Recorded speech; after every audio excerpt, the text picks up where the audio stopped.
Chers amis, bonsoir. Parashat Vayetse. Alors, quelque chose d'intéressant, je vais vous lire un article qui est sorti il y a de cela plusieurs dizaines d'années. En fait, c'est juste après la guerre, la Deuxième Guerre mondiale, sorti dans un journal américain. Et j'ai trouvé cet article très intéressant et j'aimerais vous le lire, mais justement à travers le Passouk. Il nous dit comme ça.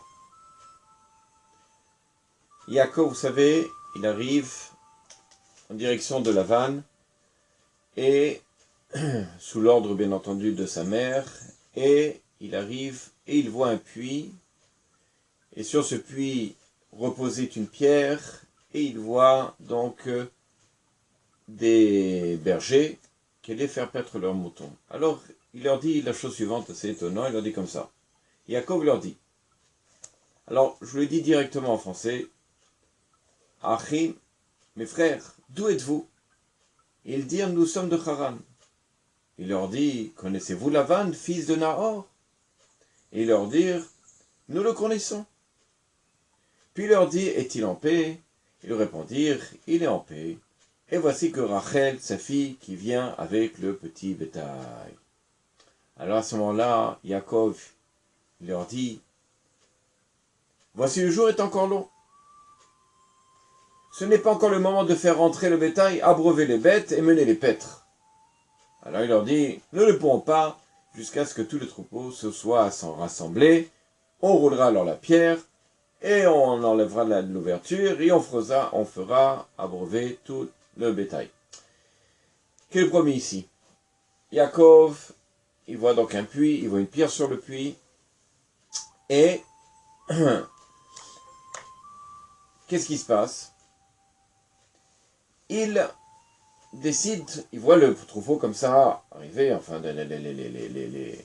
il leur dit, bon, écoutez, vous savez quoi, lorsqu'il voit tout d'un coup Rachel arriver avec son petit bétail, il leur dit, bon, dépêchez-vous et partez.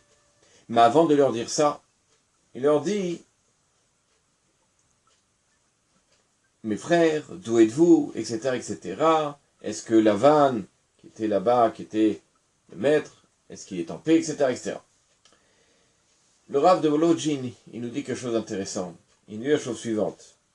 C'est que lorsque un homme, il veut faire une remarque à quelqu'un, la première chose, c'est de commencer par des mots de paix, des mots gentils. Puisque on voit ici que Yaakov, avant de faire une remarque en disant au berger, bon ben dépêchez-vous, vous allez voir, il leur a bien entendu dit, mes frères, d'où êtes-vous? Donc il est venu en tant qu'ami et non en tant que réprimandeur, on va dire comme ça. Le Rav Yosef Shlomo Kainman Zatzal, le rabbin de Poniovitch, le Rav de Poniovitch, il vient, il nous dit justement, mais comment Yaakov il n'a pas eu peur? Il est étranger. Eux, ils ont sûrement l'habitude depuis des années de venir faire perdre leur troupeau. Et lui, il vient dire, bah, vous savez quoi, on n'a pas le temps, dépêchez-vous, et parce qu'il y a une jeune fille qui est là qui veut faire perdre les troupeaux. D'où il peut avoir cette troupe-là, il n'a pas peur de se voir une réflexion. Et il lui dit non. Pourquoi? Il dit, le Rav, Yaakov, il s'est tourné vers eux avec un langage de douceur. Il leur a dit, mes frères, même chose. Et là donc, Rav Kanan dit, ce n'est que comme ça qu'une remarque, elle peut être acceptée vis-à-vis de son prochain. Alors je vais vous lire quelque chose d'extrait, et je pense qu'il faut l'écouter, la réécouter. C'est le père qui fait un peu son cheshbon nefesh, son bilan de conscience, après ce qu'il a vu vis-à-vis de son fils. Écoute-moi mon fils, tandis que je te parle, tu dors, la joue contre ton jouet préféré, et tes papillotes collées contre ton front moite. Je me suis glissé dans ta chambre. Tout à l'heure, tandis que j'étudiais sur mon pupitre dans le salon, j'étais envahi par une vague de remords. Et me sentant coupable, je suis venu à ton chevet. Et voilà à quoi je pensais, mon fils. Je me suis fâché contre toi aujourd'hui. Ce matin, tandis que tu te préparais pour l'école, je t'ai grondé parce que tu te contentais de passer une serviette humide sur ton visage. Je t'ai réprimandé parce que tu utilisais trop d'eau pour l'ablution des mains. J'ai crié car tu n'avais pas rangé tes jouets jetés au sol. Pendant le petit déjeuner, je t'ai encore rappelé à l'ordre. Tu renversais une partie du lait sur la table. Tu traînais à chaque bouchée en regardant des dessins sur la boîte de céréales. Tu disais trop de sucre dans ton bol. Tu t'étalais sur la table.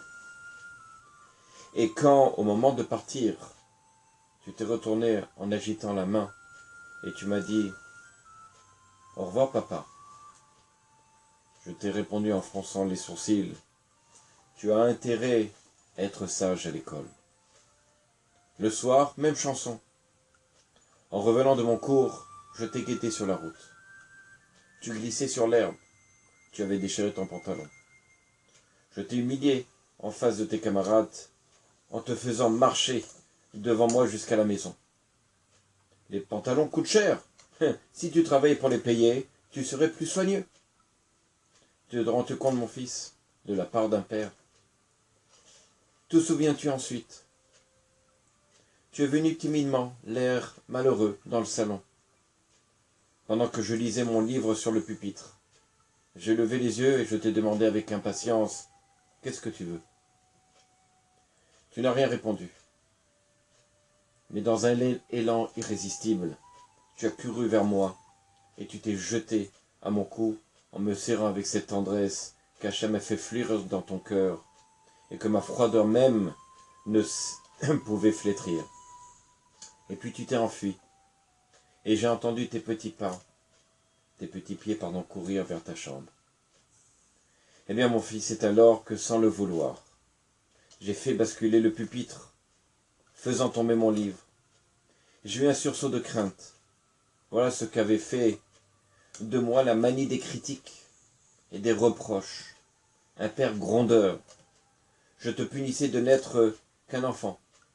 Pourtant la tendresse y était. Mais j'attendais trop de ta jeunesse. Je me reflétais en toi. Et pourtant il y a tant d'amour et de générosité dans ton âme. Ton cœur est vaste, comme cet océan bleu. Je n'en veux pour témoignage que ton élan spontané pour venir me souhaiter « Bonsoir papa ». Plus rien d'autre ne compte maintenant, mon fils. Je suis venu à ton chevet dans l'obscurité et je me suis accroupi là, plein de honte. C'est une maigre réparation, je sais que tu ne comprendrais pas toutes ces choses si tu pouvais les entendre. Mais demain, oui demain, avec l'aide d'Hachem, tu verras, je serai un vrai papa. Je te serai proche. Je rirai quand tu riras. Je pleurerai quand tu pleureras. Et si l'envie de te gronder me reprend, je me mordrai la langue en me répétant sans cesse « Ce n'est qu'un garçon, un tout petit garçon. » J'ai tort. Je te voyais comme un homme. Maintenant, je t'observe dans ton petit lit, là et abandonné. Je vois que tu n'es qu'un bébé. Hier encore, tu étais dans les bras de ta mère, la tête sur son épaule. J'ai trop exagéré de toi. Beaucoup trop. Voilà, chers amis. Je pense qu'au lieu de condamner systématiquement les enfants par des critiques, par des remarques, essayons de les comprendre. À bientôt. Shabbat shalom.